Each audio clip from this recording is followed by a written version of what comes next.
నార్త్లో నెంబర్ 1 ఎవరు? ఇప్పుడు ఇదే పెద్ద క్వశ్చన్ అయింది. మన టాలీవుడ్ నుంచి 5గురు పాన్ ఇండియా స్టార్స్ ఉన్నారు. వాళ్ళలో 4గురు టాప్ రేస్లో ఉన్నారు. వాళ్ళెవరో మనకందరికీ తెలుసు. ప్రభాస్, అల్లు అర్జున్, రామ్ చరణ్, ఎన్టీఆర్. పవన్ కళ్యాణ్ కూడా పాన్ ఇండియా స్టారే. బట్ మిగతా వారితో పోలిస్తే కాస్త వెనకాల ఉంటాడు. ఎందుకంటే ఆయన రిలీజ్ అయిన రెండు పాన్ ఇండియా సినిమాలు రిలీజ్ అయ్యాయి. అందులోనూ కేవలం ఓజీ సినిమాకి మాత్రమే అక్కడ కలెక్షన్స్ వచ్చినాయి.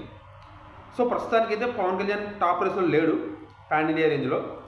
మిగతా 4గురు గురించి మాట్లాడుకుంటే, మిగతా 4గురులో టాప్ ఎవరు అనే విషయానికి వస్తే ఖచ్చితంగా ప్రస్తుతానికైతే ప్రభాసే నెంబర్ 1, అందులో నో డౌట్. మన రాజాసాబ్ సినిమాతో కూడా అది నిరూపణ అయింది. రాజాసాబ్ ఫ్లాప్ అయినప్పటికీ కూడా నార్త్లో 20 కోట్లకు పైన నెట్ వచ్చింది. అంటే అక్కడ మినిమం స్టార్ అన్నది అర్థమైపోయింది. మరి మిగతా వాళ్ళు ఎందుకు కాదు అని అంటున్నానంటే, అల్లు అర్జున్ ఉన్నాడు. అల్లు అర్జున్కి జస్ట్ ఆ పుష్ప అనే ఒక క్యారెక్టర్ తాలూకు ఇంపాక్ట్ అనేది ఆ సినిమాకి కలెక్షన్ తీసుకొచ్చి పెట్టాయి. అందులో ఆయన పర్ఫార్మెన్స్ బాగుంది, బాగా చేశాడు, నిరూపించుకున్నాడు, బాగుంది. బట్ పుష్ప అనేది కాకుండా, పుష్ప అనే క్యారెక్టర్ కాకుండా ఇంకొక సినిమాతో నిరూపించుకోగలిగితే స్టార్ అని మనం అనొచ్చు. నెంబర్ 1 రేస్లో ఉన్నాడు అనొచ్చు.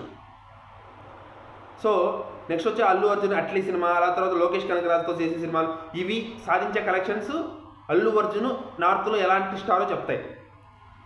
ఇకపోతే రామ్ చరణ్, ఎన్టీఆర్ విషయంలో కూడా సేమ్ అప్లికబుల్ అవుతుంది.